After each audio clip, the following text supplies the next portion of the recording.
Millard County, Utah's deadliest winter. This story is shared by my great-aunt, Jean Gardner. The winter of 1948-49. My father, John Edmund Lovell, has told me this story many times in my life, but I never paid much attention to it until the last 3 weeks.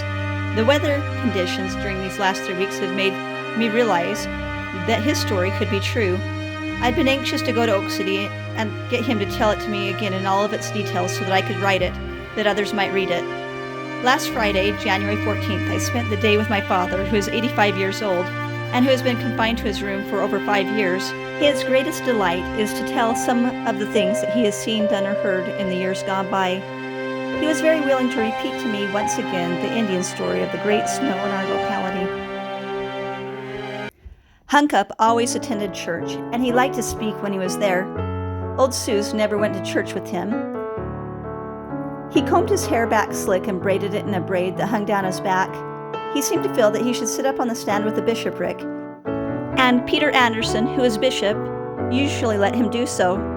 He was also given the opportunity of speaking occasionally. He most generally spoke about the history and customs of his people. When he spoke, he referred to his audience as "you fellows." He expressed a number by holding up his fingers. He used his arms and hands a great deal in helping to express himself. He was a good-natured person, and most people enjoyed chatting to him.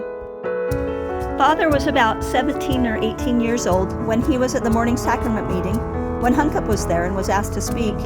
When he arose to speak, he stated that he was going to tell of an experience his people had gone through, which his father had told him about.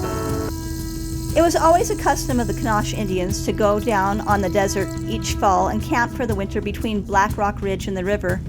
The river was much closer to the north point of the ridge in those days than it is now. The river overflowed its banks each spring, which made great meadows of wild grass, which in turn made good winter feed for the horses.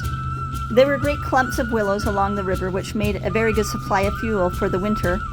Great flocks of geese and ducks wintered in that locality, and the river was full of fish. There was also a big herd of buffalo that summered in the North Mountains, the Cherry Creek Mountains, and in the winter they went down into the desert to feed among the willows and reeds along the river. They sheltered themselves from wintry blasts along the banks and the bluffs of the river. They played and rolled and scampered in the winter sunshine on the sandhills and clay flats close by the river where they could always quench their thirst. During the winter, the women made a supply of rope from a fine hemp fiber they peeled from the stalks and the milkweeds that grew in large patches in the region. With these ropes, they made a trap with wide sings into which they would drive rabbits, which they would kill with clubs. They ate the meat and used the skins to line their buckskin clothes to make them soft and warm. They gathered the seeds of a certain desert plant from which they made a meal that they used as food. The Kanosh Indians camped on the south side of the river, and the Deep Creek Indians camped on the north side. There was no occasion for either to cross the river. It was also an established rule with them, as soon as they had their camps located and settled, to send all of their strong, able-bodied men to Oak Creek Canyon to hunt deer for a season and return to the desert camp before the heavy snows came. They would all work together to herd the deer into a narrow defile of the canyon where the hunters had constructed a high fence out of dry pinyon wood and corner them and kill them with their bows and arrows and rocks.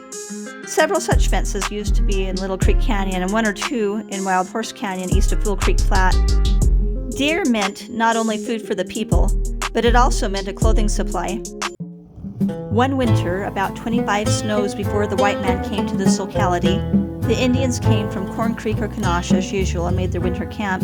The annual deer hunt also took place. There were 25 of their young, strong men who left for the canyon with all of their best horses. They expected to have a good month or more of hunting. They didn't have much food with them, and they had hardly started to hunt when it began to snow. It snowed and snowed. Every day it snowed for a whole moon. Snow and more snow. Each day the camp at the river watched and waited and hoped for the return of the fathers, husbands, and sons. But the only thing that came to the camp was snow. Always snow, until it was heaped deep all over the entire valley. There was much distress and trouble in the winter camp. The tents and the shelters began to crash down upon the occupants under the heavy weight of the wet snow. Several of the cold-frightened women and babies were badly injured by the falling tent poles. It was impossible to keep the unending snow away from the tent doors and out of the trails, so that it was soon impossible to go far for fuel or for food. There was untold suffering during the perpetual fall of snow. The Indians had never seen or heard of anything like it before. The rabbits and coyotes and all the wild animals starved and froze to death in the snow. The wild geese and ducks and all kinds of birds perished in the killing cold. Even the great sturdy buffalo herd was caught up in the high north mountains, where they huddled together in large numbers, where they were frozen or smothered to death by the treacherous, blowing, drifting, continually falling snow.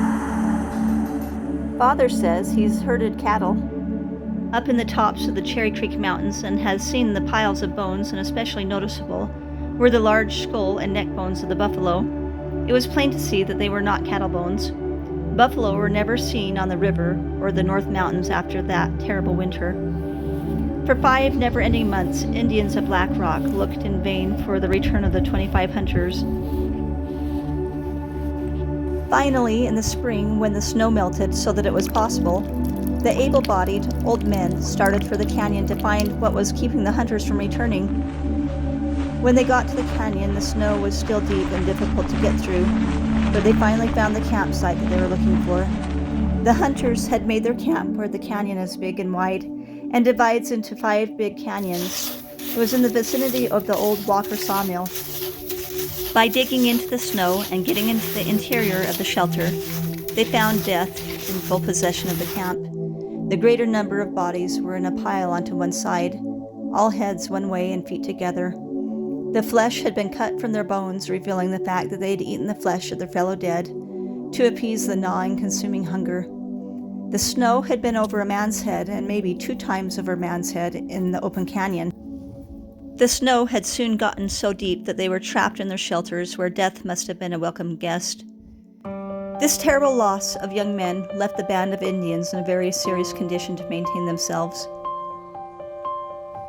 When the sun grew warm in the spring and started to melt the great snow, the quiet meandering river became an angry, raging torrent. It flooded every place and covered more of the desert with water than it had ever been known to before. It was impossible to cross for many months. During the spring of the Great Flood, the Indians claimed that the course of the river was changed just east of the present town of Deseret. They declared that a great long log came down the stream and lodged with a great amount of debris in the old channel that went south and southwest of Deseret. This stream was so great, it cut a much deeper channel westward than the original one had been. After that spring, it did not flood over so much land as it had done in the years before, which did away with most of the good grasslands and the willow patches, which had made such an ideal winter camp for the Kanosh Indians.